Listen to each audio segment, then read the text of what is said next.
This session is to discuss advantages and disadvantages of conventional surgery, minimally invasive surgery, and robotic surgery. We kindly ask Professor Jae Moon-bae, the chairman of the Board of Directors of Korean Gastric Cancer Association, and Professor Jiapu Ji, Vice President of Board of Directors in Chinese Anti-Cancer Association, to moderate this session, please.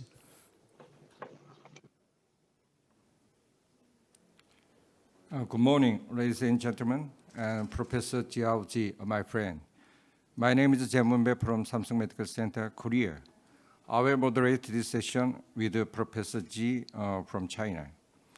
On behalf of Korean Gastric Cancer Association, I would like to thank Professor Yang for holding this wonderful educational symposium.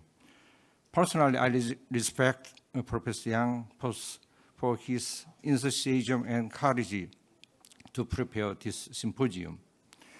The theme of this session is minimally invasive surgery for gastric cancer and the best treatment options. And I will introduce the first speaker, and Professor Ji will introduce the next speaker. We will have discussion time after our presentation with our panelists. Let me introduce the first speaker, Professor Sang-Wook Han from Aju University Hospital, Korea. He graduated Seoul University, and now he's a professor in Department of Surgery at Aju University, and he's also director of his hospital. Professor Han is very famous researcher and clinician. He accomplished a very important trial recently, and Professor Han, please.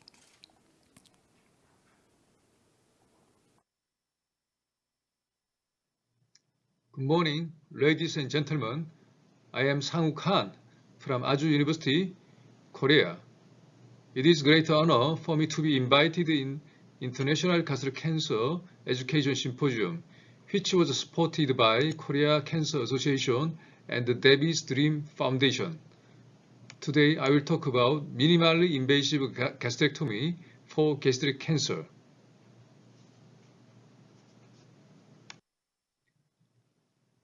Gastric cancer is one of the important health issues in the world.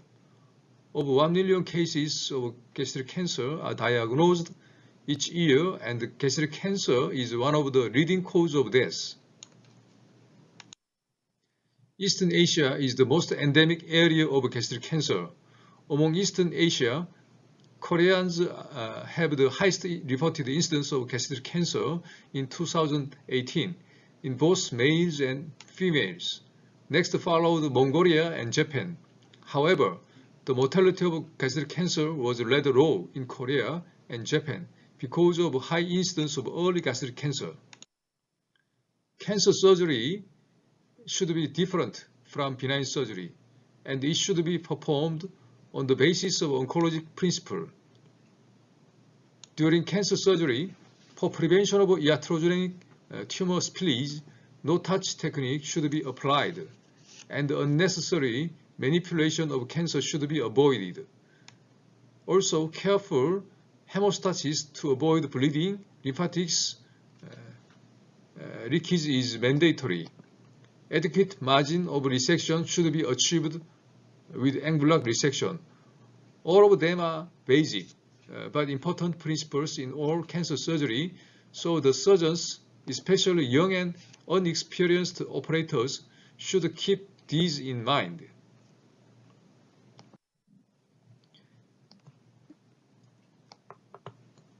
As we know, surgery is the most essential treatment which can cure gastric cancer.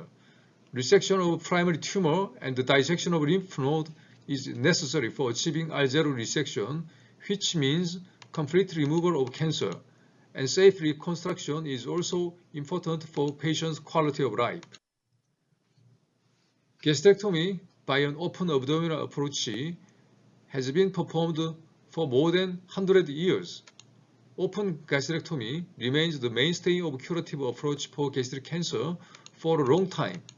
However, open surgery has the disadvantages of high surgical stress, such as more blood loss, high complication rates, and severe post-operative pain.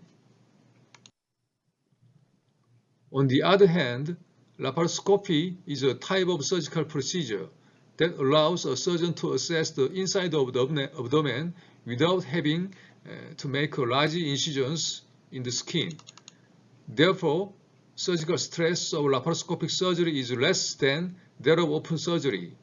The benefits of laparoscopic surgery are less blood loss, low complication rate, and less post-operative pain. Then, let's talk about minimally invasive surgery for gastric cancer. Laparoscopic gastrectomy for gastric cancer was reported in 1994 at the first time from Japan, and it opened the area of minimally invasive surgery for gastric cancer. However, its beginning was not so easy. At that time, most of the surgeons believed that extended radical surgery is the only treatment option for patients with gastric cancer with the open method, and it seemed it is impossible to perform those radical surgery with a laparoscopic approach. Thus, common concept of surgeons was that laparoscopic surgery is not appropriate for gastric cancer surgery at that time.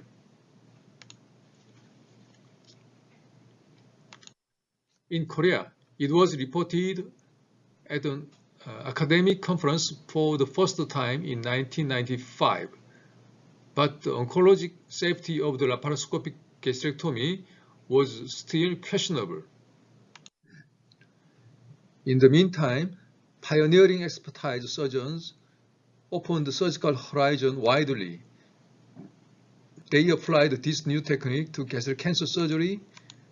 At the beginning, they focused on early gastric cancer, which D1 or D2 plus lymph node dissection has been permitted. Surgeons who belong to high volume centers could accumulate and improve their laparoscopic experience in short time of periods, and improved surgical devices made the minimal invasive surgery possible for gastric cancer surgery. And there have been active international communications to share their laparoscopic skills among Japan, Korea, and China. Recent improvement of laparoscopic surgery enable to progress technical maturity and their instruments. In an effort to reduce scarring and pain, the wave of single-port laparoscopic surgery since 2008. The feasibility of reduced port laparoscopic surgery shows similar surgical outcomes to the conventional laparoscopic approach. Another minimal invasive surgery is robotic surgery. In early 2000, the Da Vinci system was introduced and it was applied to the field of gastric cancer surgery. High technology Da Vinci system opened the era of robot surgery, and it can provide some advantages for surgeons such as three-dimensional view and articulated graspers. The cases of robotic surgery in Korea also has been increased. Minimal invasive surgery is a new emerging treatment modality, so there were questions that is laparoscopic surgery really better than open surgery in terms of complication and recovery? And is laparoscopic surgery really oncologically safe as open surgery? To provide these questions, we need a well-designed prospective randomized controlled trial. Now let's talk about the evidence that supports the technical and oncologic safety of laparoscopic gastrectomy for early and advanced gastric cancer. Korea Laparoscopic Gastrointestinal Surgery Study Group, named CLASS Group, performed large-scale multi-center randomized trials to assess the safety of laparoscopic gastrectomy. CLASS 01 randomized trial for comparing laparoscopic distal gastrectomy for early gastric cancer was started in 2006. The CLASS 01 trial showed significant lower estimated blood loss and shorter hospital stay in laparoscopic distal gastrectomy for early gastric cancer. This trial also showed significant lower overall complication rate in laparoscopic distal gastrectomy. In detail, wound complication rate was significantly lower. Next, let's look at the Class 02 trial. This Class 02 randomized trial for comparing laparoscopic distal gastrectomy for locally advanced gastric cancer was started 2011. The Class 02 trial showed a significant lower blood loss and complication rate in laparoscopic distal gastrectomy. Laparoscopic distal gastrectomy for the locally advanced gastric cancer also showed faster recovery and less pain compared to open surgery. Then let's talk about the oncologic safety of the laparoscopic gastrectomy. The Class 01 trial showed similar long-term overall and cancer-specific survivals of laparoscopic distal gastrectomy for early gastric cancer compared with those of open distal gastrectomy. Recently, the Class 02 randomized trial reported long-term outcomes of laparoscopic distal gastrectomy for advanced gastric cancer. This trial showed similar long-term relapse-free survival and overall survival of laparoscopic distal gastrectomy for advanced gastric cancer compared with those of open surgery.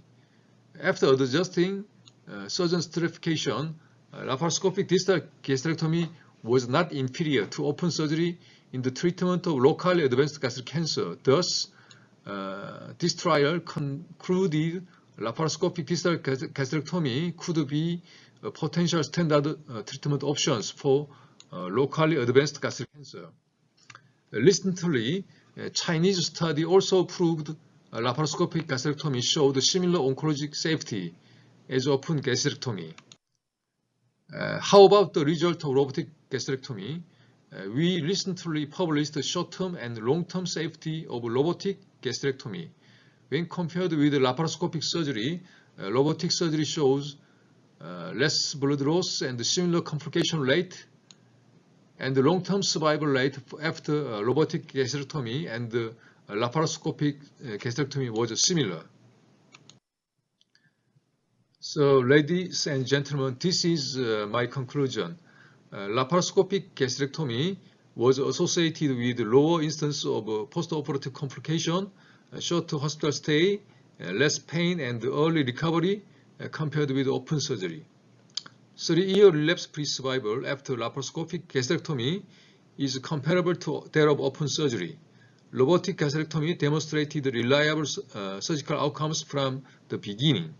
Laparoscopic gastrectomy can be a potential standard treatment option for early and advanced gastric cancer.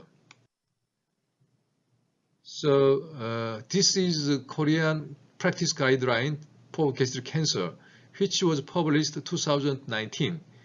If tumor size is less than 2 centimeters and there is no ulcer, endoscopic resection is strongly recommended. Other cancers, that means more advanced early cancer and locally advanced cancer, can be treated by surgery, including open surgery, laparoscopic, and robotic gastrectomy. And if your physician is an expert and confident with these kinds of techniques, I think any surgery will be okay.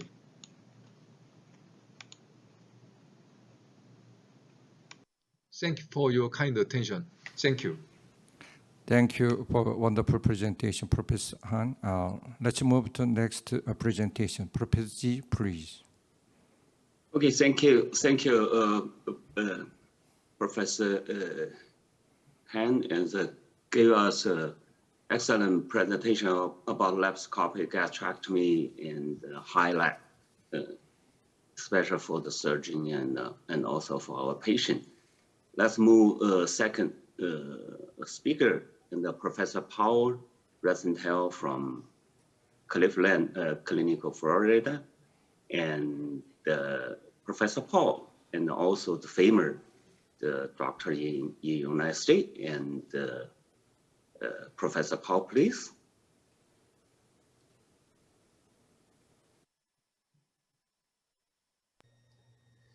Good morning. My name is Raul Rosenthal. I'm at the Cleveland Clinic in Western Florida. And I would like to start this presentation by thanking Professor Yang from the University Hospital in Seoul, Korea, a world leader, if not the leader in gastric cancer, and obviously also Debbie's Dream Foundation that is doing and has done so much for those patients that are suffering from this disease. The topic I was assigned is to discuss with you today how you can make a decision and choose between an open, minimally invasive laparoscopy or robotic surgical approach when managing gastric cancer. Let's keep in mind the statistics. Worldwide, gastric cancer is the 5th most common malignancy. 1.2 million new cases a year, 15 per 100,000 individuals are affected worldwide by gastric cancer. However, when it comes to the United States of America, gastric cancer is the 15th most common cancer. And the incidence continues to decrease to only 28,000 new cases a year. And this is because we are recognizing and managing H. pylori infection at an early stage. You can see here more clearly the numbers for Asian Pacific region at the very top, and the United States of America nearly at the bottom above Africa. So rare in the United States, very common in the Asian Pacific region when we have 20 to 36 individuals per 100,000 affected by this disease, while in America or even in Canada, it's only 10 individuals, 0 to 10 individuals per 100,000. There are two new terms for you to understand. One is minimally invasive or laparoscopic surgery that has been used for gastric cancer since 1994. And the other one is the robotic approach that is being used since the year 2002. Obviously, as we've been doing for over 100 years, surgery is done with an open technique also, doing a larger incision or a larger cut. But the results are outstanding if it is not related to the wound itself. So how can we choose in using such a sophisticated machine or using the old-fashioned open approach? See that even in the 15th century, Leonardo da Vinci thought about a robot being a possibility to replace the human arm. And this is what robots are nowadays. They cannot carry out a procedure single-handed. They cannot operate alone. It is a human that needs to move them. In other words, it's a laparoscopic, human-driven, remote-driven procedure.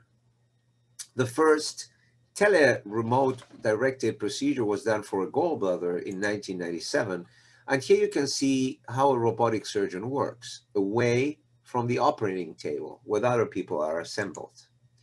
The number of publications is going through the roof, as you can see, on a yearly basis, over 2,000 in the year 2016, and only a couple of hundreds in the year 2005. And this is a problem because you need to make a decision, and you do not have access to all the scientific papers that have been recently published that show in reality that the robotic surgery, when compared to the laparoscopic surgery, has no advantage. There is to date no prospective multi-center randomized controlled study, which is the way we like to demonstrate that one technique is better than the other, that shows that a robotic procedure is superior to a laparoscopic one. Now, I want to caution you that you don't need a laparoscope or a robot to be good, and you could be also a terrible surgeon with a laparoscope or a robot. There are outstanding robotic surgeons, and there are outstanding laparoscopic surgeons, as there are terrible surgeons with a laparoscope and terrible surgeons with a robot. So how can you make a decision? How can you choose? Well, there are, I think, 4 fundamental principles that you need to tag along to make a procedure choice. And those are based on surgeons and hospitals' honesty, integrity, and respect for our patients, for your suffering. The first principle is that whatever decision we make as physicians and hospitals, your interest is the number one. The second decision is that whatever we recommend you as a best treatment modality, it has to be supported by best available evidence. And I just show you, no evidence shows that the robot is better than a laparoscope. The third principle, it is imperative that any intervention or procedure is properly compared with others that are accepted methods. And the fourth principle, obviously, those who do not fulfill those three must be held accountable. What is the problem? Well, the real problem is that in the United States, if you want to start a new drug, a new intervention, the FDA will monitor that device or that drug. They will make sure it's well indicated, and it's safe, and it's efficacious before it gets distributed to you. But if a surgeon decides to change their technique or use a new tool, when and how and if, is he good at that or not, there is no regulation. In addition to that, technology is advancing rapidly, steady streams to opportunities for us to innovate. We want surgeons to publish and present, become known, help patients, but also help our own institutions. You get referred by physicians that really have no idea if this surgeon is good or bad, but just because they know them, that he's using the robot. And obviously, we have to be credit that we all want medicine to get better. Surgeons have that drive to improve, to do research. They are inquisitive. They're curious. How can I do better? But there is another problem, and that is the interaction between the media and our patients. The media puts out there anything, what surgeons want to put on Facebook, on Twitter, on YouTube, and you are misled because you think that if he or she has a laser probe or a laparoscope or even a robot, they're going to be doing better.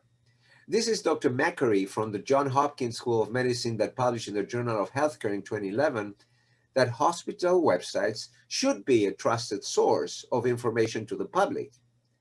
But what really hospitals are doing now are tooting the robotic surgery without solid scientific claims. And they're saying that they're creating content with disclosures of the official hospital website. There are more than 400% increase in this kind of publications in the literature. And they're saying that, you know, the robot is better. And this is perceived by you that if you go to a hospital that has a robot, they're cutting edge. They're great. Well, I can tell you that in 2021, if you have the dollars, any hospital can have a robot to market them as cutting edge. 89% of these sites said that robotic surgery was better than conventional. And I just show you the data. Robotic surgery is not better than conventional surgery. They say that it's less pain than laparoscopy, shorter recovery, and less blood loss. This is not true. There is a gap. And that gap is widening because of social media and what's out there for you to read. And we need to control this because at the end of the day, when someone is innovating, patient safety should be at the top. And we can no longer enjoy innovation in an unmonitored status. We need to protect you. Otherwise, you become a research subject. Evolution and evaluation should be done simultaneously. This is a manuscript published in the Annals of Surgery, our #1 journal in surgery in 2017, that looked at what surgeons are publishing. When you publish a paper, you need to disclose the conflict of interest. And what's interesting is that if you are having a conflict of interest, there is more likely to have favorable results with less complications and better conclusions. Well, they look at 458 statements. In the first one, there was a declaration statement present. In the other one, there was no declaration statement present. In other words, here the surgeon said something. If he or she is getting money, Here, the surgeon said nothing. Now, here you have the results. When the declaration statement was present, in 82% of the cases, funding was not declared. So they say they are not getting money. 63% of those said that they are getting money. When there was no declaration absent, or declaration was absent, 52% were receiving money. They didn't say anything. They didn't say they are getting it or not, but they found out in this manuscript that they were getting money. So in those who had a declaration statement present, 94% of those declared that they were not getting money, while 21% of those were getting money. And 22.8% of those who had the statement absent were getting money as well. So you see that it is very difficult to trust physicians when they are reporting. They are not a credible source. And it is true that in 2021, progress depends on the unreasonable man. You need to think not out of the box, but without a box, because we want to make medicine better, surgery better. But we have to be very careful because, as Fyodor Dostoevsky said, that man has predilection for systems and abstract deductions and is ready to distort the truth intentionally. He's ready to deny the evidence only to justify his own logic. So in summary, be careful who you follow. Do due diligence. Try to find a quarterback, a doctor you know that can help you find out who is the best surgeon, either with a laparoscope or with a robot or with open surgery. And look at these soldiers following this doggy who says, can't smell a thing. Be careful who you follow. Be careful how you choose. And obviously, Debbie's Dream Foundation is here to help you to make the right decision. Again, I thank Professor Young and I thank Debbie's Dream Foundation for this unique opportunity to present here today. Thank you. Professor Rao and I totally agree with you in the patient first and the safety and also the look at innovation, especially the medical devices sensibly. And thank you so much. Now we will have a Q&A and a panel discussion time. We will have some questions from all countries, and we will have patient panelists from USA and China. Professor Ji, would you proceed to the Q&A time? And the first panelist, Mr. Gabriel from the United States. And hi. Yes. Hi. And the second, from China, and Zhang Yundan, and Gabriel, and first, and introduce your experience. Yeah. Hi, I'm Gabrielle Bauska. I'm from the United States, and I'm actually a CDH1 patient. So some of my knowledge on the views of the United States might be a little skewed by my experience as a patient that carries a genetic risk factor versus having active cancer. Okay, Ms. Zhang. 大家好，我是张雨丹，来自北京的设 Hello, 计。 everyone. Good morning. I am Zhang Yudan. I'm from Beijing, and also I'm one of the patients. So I would like to share with you my own ideas on the surgical approaches and also my attending of this conference. Thank you.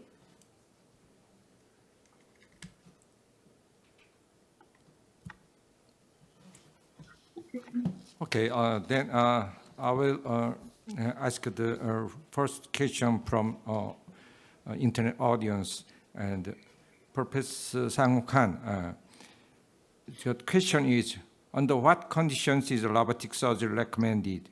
And are there any cases where robotic surgery has failed? Okay, thank you for your kind questions.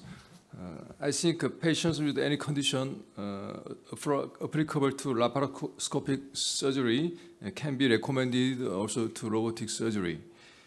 because the outcome of robotic surgery is the same as laparoscopic surgery, as Dr. Rosenthal mentioned. But I select some patients who have insurance coverage, and because robotic surgery is very expensive, and patients a little advanced, I do robotic surgery. And I select, if patient have expected severe adhesion or far advanced, it is impossible to do minimal invasive surgery. So I do not try to do robotic surgery at that case. And I remember very few cases I converted to open surgery, because sometimes there's bleeding and it is difficult to control to robotic techniques. So, but recently there's no open conversion. Yeah, this is my answer. Thank you. And Professor Ji, would you ask? And one question also from audience for Professor Rao, and will robot surgery spread in the future? I think that the robots are here to stay, and we should allow robotic surgery to evolve. But as I mentioned before, evolution and evaluation. And we need to make sure that those who choose to operate with robots are held accountable for their outcomes, and they are monitored so that they have same outcomes as those that are operating laparoscopically. That someone takes the robot, promotes that, and our patients think that because that surgeon has a robot is a good surgeon and has good outcomes, should not be left alone. Everyone that does an operation with a robot should enter that into a database, should be monitored, and if they're good with a robot and they want to spend the money in an expensive toy, fine with me. Okay, thank you, Professor Rao. And I would like to ask Professor Han and Professor Rosenthal.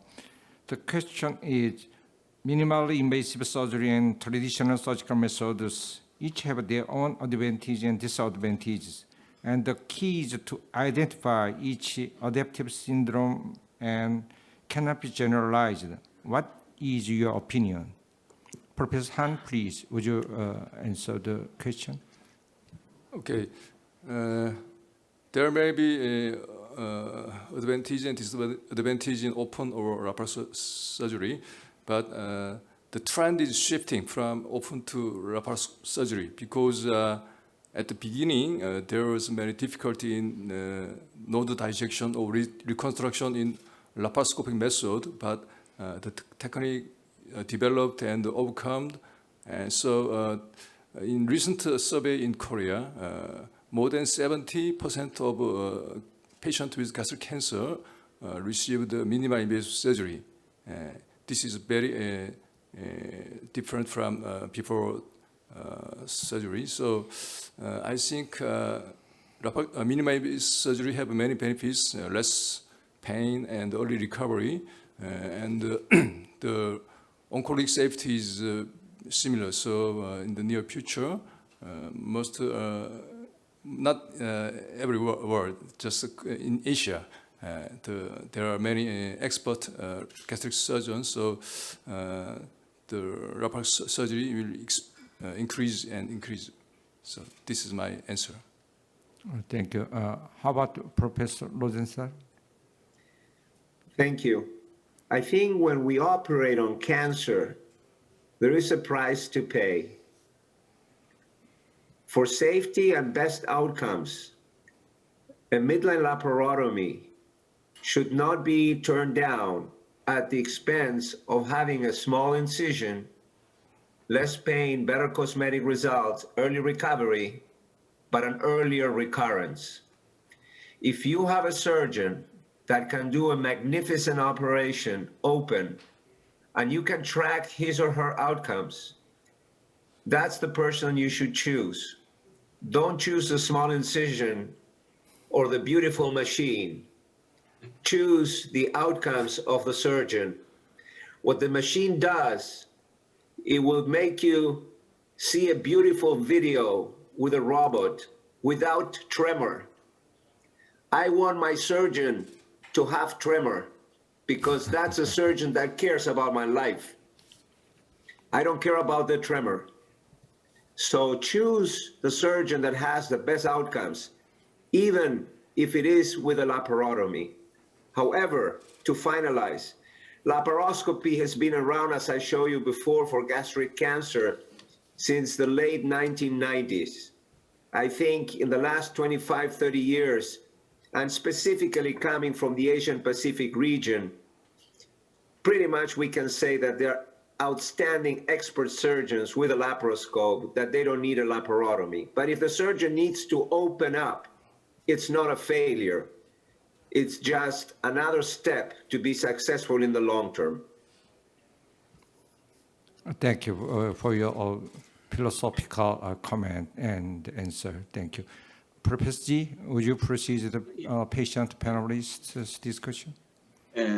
Another question is for Professor Han or Professor Rosenthal and the audience from Costa Rica. And he mentioned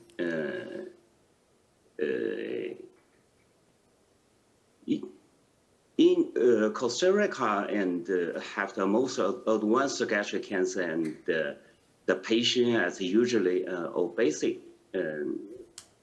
And the question is, what's your opinion for choose laparoscopic surgery or robot surgery procedure? Professor Han? So your question is about obese patient. So, yeah, obesity and a late-stage patient and the ones that gastric cancer. So it is very, we have very difficulty in surgery obese patient. There is many fat, and it is difficult to find where is the vessels and where is the stomach sometimes. So when we open, the incision is really big, and the operation time takes long, and there will be many bleeding because of unexpected obstacles. So but we do run techniques and experience from obese patient with laparoscopic surgery. Sometimes it is better than open surgery because fine dissection and because there is no trouble from the big thick abdomen. So some data shows if we use minimally invasive surgery in obese surgery, the blood loss is less and the patient feel less pain. And the large scale retrospective data shows the minimally invasive surgery shows better outcome, short-term outcome, I mean. But as Rosenthal mentioned, we should watch about the long-term outcome. But the less pain and the less stress is also we can do in obese surgery, obese patient. Thank you. And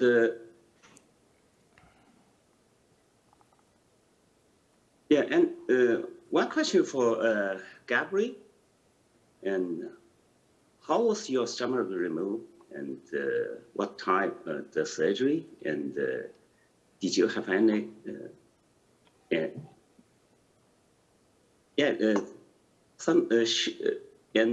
share your experience for your how to management your disease, and also some questions.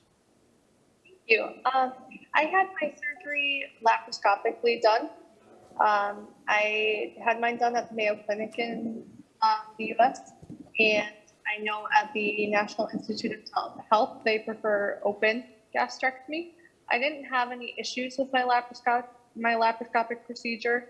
However, I do know they were having difficulty finding the margins to be clear during the operation. So I didn't have active cancer at the time of my operation, but there was some concern for leaving behind a little gastric mucosa and having a genetic marker that impacts my risk for gastric cancer. There was maybe some concern down the line I might have to have a revision, but I didn't have any difficulties with the surgery or the recovery. Yeah, Ms. Zhang Yidan, and from China, and share your experience.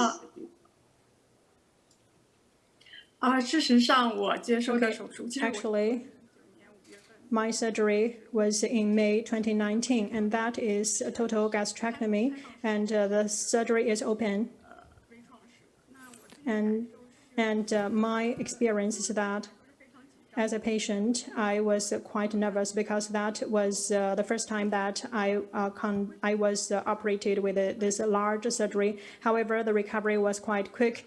So I don't think open surgery bring a lot of harm to me, and that has to do with the personal situation of the patient and also the age, etc., etc. And also, I really thank Professor Roll because Professor Rothel has mentioned the patient benefits, and also while comparing the different surgical approaches, you shall put the patient's interest as the top priority. And I think the open surgery was done because of the doctors. The doctors really put me, the patient, at the center. So I think the top priority is to find the best doctor rather than the best surgical approach. And this session is closed, Professor and JV. And Okay. There are a lot of questions and many comments from in real time online, but we have not it's a time job. So I would like to thank all the speakers and the audience from internet, and I'd like to close this session. Thank you for your participation. Thank you. okay, thank you.